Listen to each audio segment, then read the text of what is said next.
Farko, homeostasis yana taimakawa wajen daidaita ruwa da kuma sinadaran da aka fi saninsu da electrolyte a cikin jiki. Su ne irin su sodium ion, calcium ion,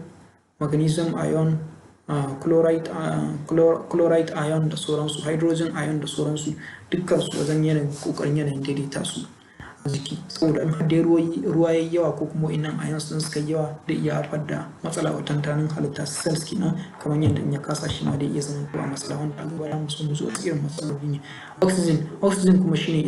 iska ne mai mahimmanci sosai wanda duk wasu ayyuka da ake yi a cikin tantanin halitta wato cell kenan